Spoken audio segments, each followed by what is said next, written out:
Thank you, Mr. Chairman. Thank you for bringing this important issue forward.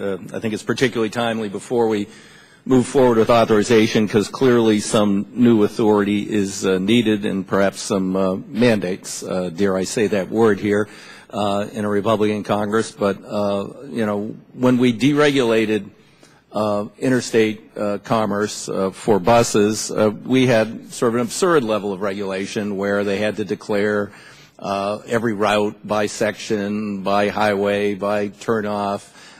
They had to file all of their rates and different rates for different seats or whatever and different schedules. But the intention of deregulation was to bring about competition, but not to kill people. And that's where a total deregulatory environment fails us. We do have the Federal Motor Carrier Safety Administration, and since I last held hearings on this, I'm pleased to see that they have stepped up the number of inspections and enforcement, but given what we're told, and we'll get into this in the hearing, is the level of new entrants, it seems an impossible task of an ever-changing group of characters. Only a very, very small percentage are those who would put people in the baggage compartment, have incompetent or exhausted drivers, drive buses with bald tires, failed brakes, causing fires and other problems. It's a very, very small minority of the industry, but the industry, those who are legitimate in the industry, both the associations and others, should draw together to work with us to figure out a way to get these people out and keep them out. Because when they kill people, people just associate it with the entire industry, even though the industry itself is very, very safe.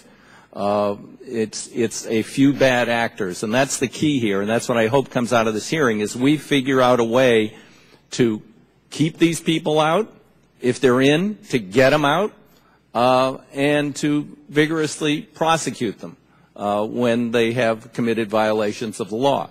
I think a number of our state partners have failed us in this. Some states just allow these these gypsies or whatever you want to call them, Chinatown buses, whatever, these fly-by-night folks, to present a certificate saying they've inspected their own buses and their buses are okay, and the state says, oh, if you say your buses are okay, your buses are okay. Other states are more rigorous. I think we may need to set a higher bar here in authorization for the states before they can, and we can have a carrot-stick approach there, too. Many states have, I understand, and we have limited funds, have diverted all their money into truck inspection safety. That's a problem, too.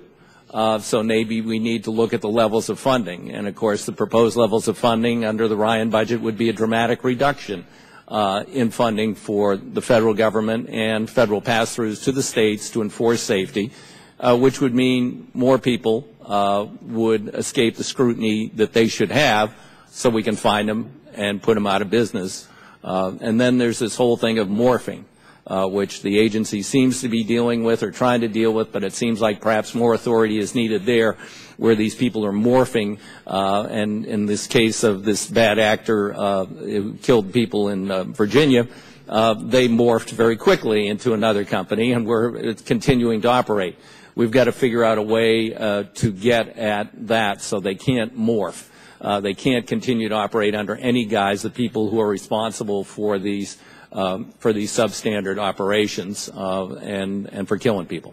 That's the bottom line here, and I think it's something we would all have in common.